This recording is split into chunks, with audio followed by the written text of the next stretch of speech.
नमस्कार और स्वागत है। आज शुक्रवार 6 फरवरी 2026 है। आज हमारे पास जो स्रोत हैं, उन्हें देखने पर एक दिलचस्प बात सामने आती है, सौदेबाजी। सौदेबाजी। हाँ, मतलब हर स्तर पर कोई ना कोई मोल भाव चल रहा है। एक तरफ भारत और अमेरिका के बीच एक बड़ा व्यापारिक सौदा है, तो वहीं दूसरी तरफ हमारे ही देश में ड्राइवर अपने हक के लिए सड़कों पर संघर्ष कर रहे हैं। बिल्कुल। और ये सौदेबाजी सिर्फ आज की नहीं है, बल्कि आप कह सकते हैं कि इतिहास के पन्नों में भी हो रही है। अच्छा। हाँ, जहाँ एक नक्शे को लेके बहस छिड़ी है कि कौन किसके अधीन था, और खेल के मैदान पर तो ये एक रणनीतिक जुए का रूप ले चुकी है। पाकिस्तान की टीम वाला मामला है। यही एक अजीबोगरीब राजनीतिक दांव। तो आज हम यही देखेंगे कि कैसे ये अलग-अलग तरह की सौदेबाजियां अंतर्राष्ट्रीय समझौतों से लेकर स्थानीय विरोधों और ऐतिहासिक व्याख्याओं तक हमारी दुनिया को आकार दे रही हैं। चलिए, इस पड़ताल को शुरू करते हैं। तो सबसे पहले उस बड़ी डील की बात करते हैं जो भारत और अमेरिका के बीच हुई है। एक अंतरिम व्यापार समझौते की घोषणा हुई है। हाँ, और इसके जो बिंदु हैं वो पहली नजर में जितने सीधे लगते हैं उतने हैं नहीं। मतलब? देखिए, ऊपरी तौर पर तो यह है कि भारत अमेरिका के कुछ कृषि और औद्योगिक उत्पादों जैसे ट्री नट्स, सोयाबीन तेल, इन सब पर टैरिफ कम करेगा।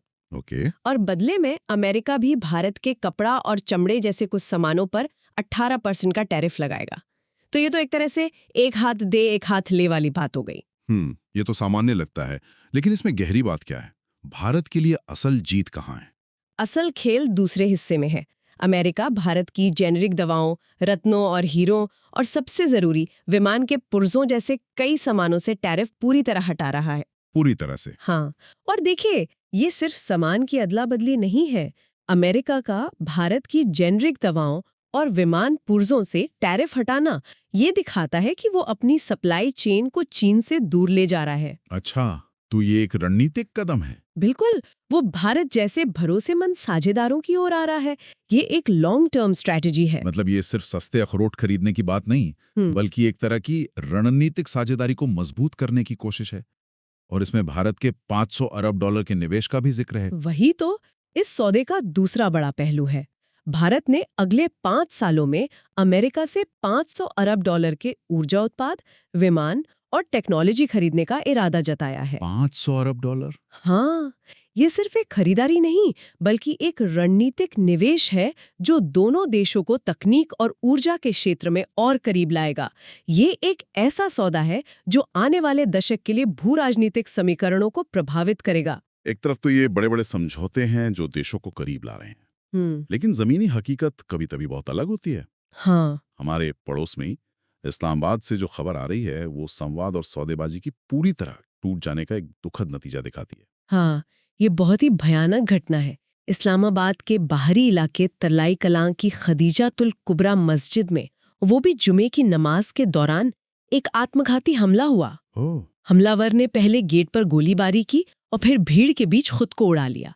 शुरुआती रिपोर्ट्स के मुताबिक कम से कम 21 लोगों की जान चली गई है। और घायल भी बहुत लोग होंगे। हाँ, 169 से ज्यादा घायल हैं। इस्लामिक स्टेट पाकिस्तान प्रांत मतलब आईएसपी ने इसकी जिम्मेदारी ली है।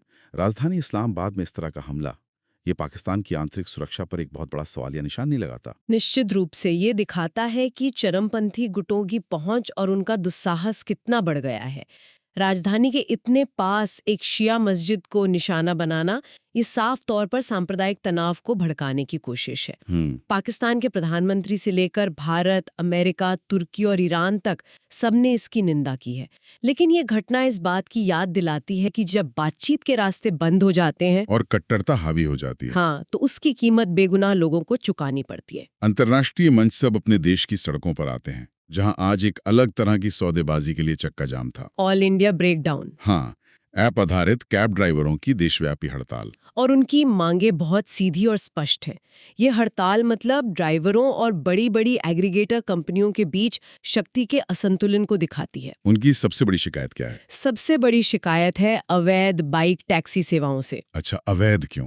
मतलब उन्हें अवैध क्यों माना जा रहा है? क्योंकि कई राज्यों में निजी दोपहिया वाहनों का व्यावसायिक इस्तेमाल यानी टैक्सी के तौर पर मोटर वाहन अधिनियम के तहत कानूनी नहीं है। ओके। इसके लिए कमर्शियल लाइसेंस और परमिट की जरूरत होती है, जो इन बाइक टैक्सियों के पास अक्सर नहीं होता। तो ड्राइवरों का कहना है कि उनकी कमाई पर असर पड़ रहा है। बहुत ज्यादा। उनका कहना है कि इन सस्ती और अनियमित सेवाओं की वजह से उनकी कमाई पर 30 से 40% तक का असर पड़ा है। ये तो सीधे सीधे उनके रोजगार पर हमला है। किराए को लेकर भी उनका एक मुद्दा है ना? बिल्कुल। उनका कहना है कि ओला, उबर जैसी कंपनियां एल्गोरिदम के आधार पर मनमाने ढंग से किराया तय करती हैं। जिस पर सरकार का कोई नियंत्रण नहीं है। कोई नियंत्रण नहीं। कभी किराया बहुत ज्यादा तो कभी बहुत कम, जिससे उनकी आय में कोई स्थिरता नहीं है। वे सरकार से एक न्यूनतम आधार किराया तय करने की मांग कर रहे हैं। ताकि उनकी मेहनत का कम से कम एक तयशुदा मोल तो मिले। सही बात। ये एक तरह से 21वीं सदी की समस्या लगती है। टेक्नोलॉजी, नियमों और कानूनों से कहीं ज्यादा तेज भाग रही है। और इस दौड़ में आम कामगार बीच में पिस रहा है। पैनिक बटन वाला मामला भी तो इसी से जुड़ा है। हाँ, वो तो नौकरशाही की उलझन का एक क्लासिक उदाहरण है। सुरक्षा के लिए पैनिक बटन लगाना अनिवार्य है, जो कि अच्छी बात है। लेकिन ड्राइवरों का आरोप है कि उन्हें खास वेंडर से लगभग 12,000 रुपए का नया डिवाइस खरीदने के लिए मजबूर किया जा रहा है। क्यों? क्योंकि राज्य सरकार ने केंद्र द्वारा मंजूर किए गए कई दूसरे सस्ते प्रोवाइडर्स को अनधिकृत घोषित कर दिया है। तो ये एक अतिरिक्त वित्तीय बोझ है जो उन्हें उठाना पड़ रहा है। तो ये पूरी हड़ताल एक बेहतर और ज्यादा सुरक्षित डील की मांग है। बिल्कुल। और व्यक्ति और सिस्टम के बीच का ये तनाव सिर्फ सड़कों पर ही नहीं, राजनीति में भी दिख रहा है। बिहार से सांसद पप्पू यादव की गिरफ्तारी हुई है। हाँ, और वो भी 31 साल पुराने एक मामले में। 31 साल। हाँ, ये मामला 1995 का है, जो एक संपत्ति विवाद से जुड़ा है। शिकायतकर्ता विनोद बिहारी लाल का आरोप है कि उनके घर को धोखे से किराए पर लिया गया और फिर उसे सांसद के दफ्तर में बदल दिया गया। सही। और अदालत में बार-बार पेश न होने की वजह से उनकी गिरफ्तारी हुई है। ये तो हुआ मामले का एक पहलू। और दूसरा पहलू, जाहिर है पप्पू यादव का कुछ और कहना होगा। बिल्कुल। पप्पू यादव इसे पूरी तरह से राजनीतिक साजिश बता रहे हैं। अच्छा। उनका कहना है कि यह गिरफ्तारी इसलिए हुई है क्योंकि वो नीट परीक्षा में हुई कथित धांधली के खिलाफ छात्रों के लिए आवाज उठा रहे थे। तो टाइमिंग पर सवाल उठाया जा रहा है। हाँ, ऐसे मामलों में समय हमेशा बहुत मायने रखता है। 31 साल पुराने केस का अचानक से सक्रिय हो जाना यह हमेशा सवाल खड़ा करता है कि क्या कानून का इस्तेमाल राजनीतिक हिसाब किताब बराबर करने के लिए किया जा रहा है। ऊंचे दांव और रणनीतिक चालों की बात हो ही रही है, तो चलिए क्रिकेट की दुनिया का रुख करते हैं। T20 विश्व कप शुरू होने वाला है। लेकिन पाकिस्तान ने एक ऐसा दांव खेला है जो खेल से ज्यादा राजनीतिक शतरंज लग रहा है। ये वाकई एक असाधारण स्थिति है। हाँ, टूर्नामेंट का पहला मैच कल पाकिस्तान और नीदरलैंड्स के बीच है। लेकिन असली खबर यह है कि पाकिस्तान सरकार ने अपनी टीम को 15 फरवरी को भारत के खिलाफ होने वाले मैच का बहिष्कार करने का निर्देश दिया है। एक मिनट, मतलब वो सिर्फ एक मैच का बहिष्कार नहीं कर रहे, बल्कि अपने ही टूर्नामेंट के सफर पर एक बहुत बड़ा जुआ खेल रहे हैं। हाँ, इसका मतलब तो हुआ कि वो मैच के पॉइंट सीधे सीधे भारत को दे देंगे। ठीक यही। इसका मतलब है कि अगले दौर में जाने के लिए उन्हें अपने ग्रुप के बाकी तीनों मैच नीदरलैंड्स, अमेरिका और नामीबिया के खिलाफ हर हाल में जीतने होंगे। एक भी हार उन्हें टूर्नामेंट से बाहर कर सकती है। बिल्कुल, ये एक बहुत बड़ा जोखिम है। श्रीलंका क्रिकेट बोर्ड ने तो पीसीबी को चिट्ठी लिखकर अपने फैसले पर दोबारा सोचने को कहा है। क्यों? क्योंकि पाकिस्तान के ग्रुप मैच श्रीलंका में होने हैं और इस बहिष्कार से उन्हें पर्यटन और वित्तीय नुकसान होगा। यह दिखाता है कि भारत पाकिस्तान के बीच क्रिकेट कभी सिर्फ क्रिकेट नहीं होता। कभी नहीं। वहीं भारतीय टीम को लेकर पूर्व क्रिकेटर मोहम्मद कैफ ने एक दिलचस्प बयान दिया है। वो कह रहे हैं कि अगर भारत हारा तो उसकी सिर्फ एक ही वजह होगी। हाँ, और वो वजह है चोट, मतलब इंजरी। अच्छा। कैफ का मानना है कि अगर भारतीय टीम पूरी तरह फिट है तो दुनिया की किसी टीम में उन्हें हराने की ताकत नहीं है। उनकी चिंता खासकर तेज गेंदबाजी के बैकअप को लेकर है। हर्षित राणा की हालिया चोट के बाद? हाँ, उसके बाद ये चिंता और बढ़ गई है।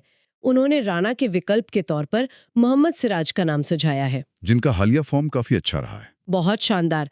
विजय हजारे और सैयद मुश्ताक अली ट्रॉफी में कमाल का प्रदर्शन किया है। और घरेलू क्रिकेट में रणजी ट्रॉफी भी रोमांचक मोड़ पर है। हाँ, छठे दौर के बाद आंध्र प्रदेश, महाराष्ट्र, बंगाल और मुंबई जैसी बड़ी टीमें अपने अपने ग्रुप में टॉप पर हैं। ये दिखाता है कि भारत का घरेलू क्रिकेट ढांचा लगातार प्रतिभाएं तैयार कर रहा है, जो टीम इंडिया के लिए एक अच्छी बेंच स्ट्रेंथ सुनिश्चित करता है। बिल्कुल। चलिए अब कुछ उन खबरों पर नजर डालते हैं जो हेडलाइंस में तो नहीं थी, लेकिन हैं बड़े काम की। और यहाँ भी सौदेबाजी का एक अलग ही रूप दिख रहा है, इतिहास के साथ। हाँ, राजस्थान में एनसीईआरटी की एक किताब को लेकर विवाद छिड़ गया है। क्या हुआ है? ये एक बेहद दिलचस्प बहस है जो इतिहास लिखने के तरीके पर सवाल उठाती है। हुआ ये कि एनसीईआरटी की एक किताब में छपे नक्शे में जैसलमेर को मराठा साम्राज्य का हिस्सा दिखा दिया गया। ओ, इस पर जैसलमेर के शाही परिवार ने कड़ी आपत्ति जताई है। उनका कहना है कि जैसलमेर हमेशा एक स्वतंत्र राज्य रहा। मतलब उन्होंने मुगलों या अंग्रेजों की अधीनता स्वीकार की। हाँ, लेकिन उन पर कभी मराठों का सीधा शासन नहीं रहा। तो फिर इतिहासकारों ने ऐसा नक्शा क्यों बनाया? जरूर उनके पास भी कोई तर्क होगा। उनका तर्क इतिहास की बारीक व्याख्या पर आधारित है। मराठा इतिहासकारों का कहना है कि 1752 की एक संधि के तहत जैसलमेर समेत कई राजपूत राज्यों को मराठों को चौथ और सरदेशमुखी जैसे कर देने पड़ते थे। चौथ और सरदेशमुखी, ये क्या थे? हाँ, इसे समझना जरूरी है। चौथ मतलब अपनी आय का चौथा हिस्सा, जो एक तरह से हमला ना करने की एवज में दिया जाता था, सिक्योरिटी मनी जैसा? कह सकते हैं। और सरदेशमुखी एक अतिरिक्त 10% टैक्स था, जो मराठों के प्रभुत्व को स्वीकार करने का प्रतीक था। ओ, तो सारा विवाद शासन और प्रभाव की परिभाषा को लेकर है।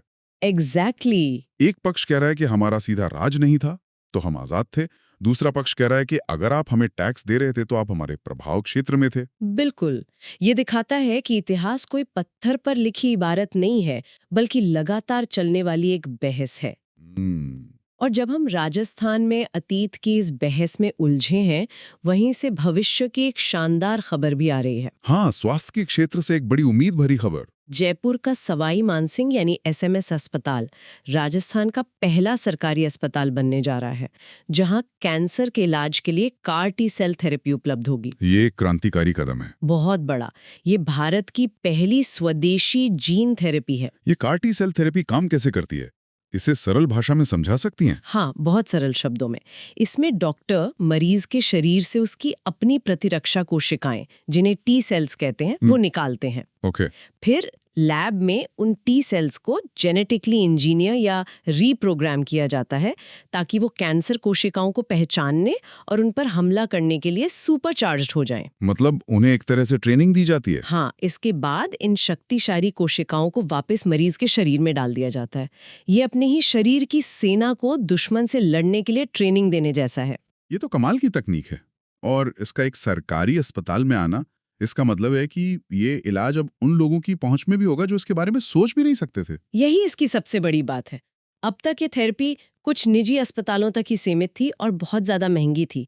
सरकारी सेटअप में इसका आना आम लोगों के लिए एक जीवन दान की तरह है। और राजस्थान से एक और छोटी लेकिन महत्वपूर्ण खबर है। हाँ, राजस्थान न्यायिक सेवा में सिविल जज के 44 पदों पर भर्ती निकली है, जिसमें एक शर्त ये भी है कि उम्मीदवार को राजस्थानी बोलियों और सामाजिक रीति रिवाजों का ज्ञान होना चाहिए। ये भी एक तरह से सिस्टम को आम लोगों के करीब लाने का एक सौदा है, ताकि न्याय उनकी भाषा और संस्कृति से जुड़ा हुआ महसूस हो। सही कहा।